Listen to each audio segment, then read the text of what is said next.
ಇನ್ನು ಹಾಸನದಲ್ಲಿ ಶಾಸಕ ಎಚ್.ಡಿ. ರೇವಣ್ಣ ಸೇಡಿನ ಶಪಥ ಮಾಡಿದ್ದಾರೆ.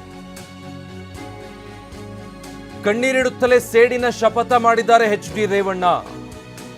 ದೇಗುಲ ಉದ್ಘಾಟನಾ ಕಾರ್ಯಕ್ರಮದಲ್ಲಿ ರೇವಣ್ಣ ಕಣ್ಣೀರು ಹಾಕೊಂಡು ಮಾತಾಡಿದ್ದಾರೆ. ನಾನು ಬಹಳ ನೋವಿಂದ ಹೇಳ್ತಾ ಇದ್ದೀನಿ, ಇಂಥ ಕೆಟ್ಟ ಸರ್ಕಾರವನ್ನ ನಾನು ನೋಡಿಲ್ಲ. ಬಡ್ಡಿ ಸಮೇತ ತೀರಿಸೋವರೆಗೂ ರಾಜಕೀಯದಲ್ಲಿ ಇರ್ತೀನಿ ಅಂತ ಹೇಳಿದ್ದಾರೆ. ಕೆಲವು ಬಡ್ಡಿ ಸಮೇತ ತೀರಿಸಬೇಕು, ಇನ್ನೊಂದೂವರೆ ವರ್ಷ ಅಷ್ಟೇ. ನಮ್ಮ ಕಾರ್ಯಕರ್ತರು ಎಷ್ಟೇ ನೋವಾದ್ರೂ ತಡೀರಿ, ಆಮೇಲೆ ಬಡ್ಡಿ ಸಮೇತ ತೀರ್ಸೋಣ ಅಂತ ಹಾಸನದಲ್ಲಿ ಶಾಸಕ ಎಚ್.ಡಿ. ರೇವಣ್ಣ ಸೇಡಿನ ಶಪಥ ಮಾಡಿದ್ದಾರೆ.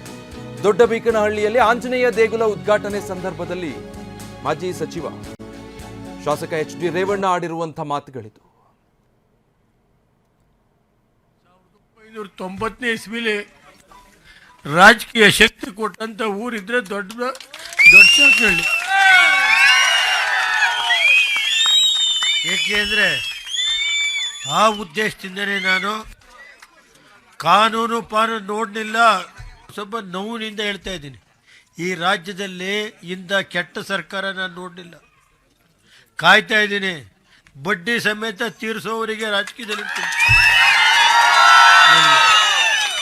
ಯಾರ್ಯಾರ ಅಧಿಕಾರಿಗಳು ಯಾವ್ಯಾವ ರೀತಿ ನಡೀತಾ ಇದೆ ಗೊತ್ತಿದೆ. ಕೆಲವು ರೋಡ್ ಬಗ್ಗಿಸ್ತಾವ್ರೆ, ಕೆಲವು ಬಡ್ಡಿ ಸಮೇತ ತೀರಿಸ್ಬೇಕಾಗುತ್ತೆ. ಇನ್ನೊಂದು 1.5 ವರ್ಷ ನಮ್ಮ ಕಾರ್ಯಕರ್ತರಿಗೆ ಹೇಳೋದಿಷ್ಟೇ, ಎಷ್ಟೇ ನೋವಾದರೂ ತಡೀರಿ, ಬಡ್ಡಿ ಸಮೇತ ತೀರಿಸ್ತೋದ್ರೆ ನಾನು ರೇವಣ್ಣ ಅಂತ ಕರಿಬೇಡಿ, ಆ ಕೆಲಸ ಚಾಲೆಂಜ್ ಮಾಡಿ ತೋರಿಸ್ತೀನಿ. ದೇವೇಗೌಡರಿಗೆ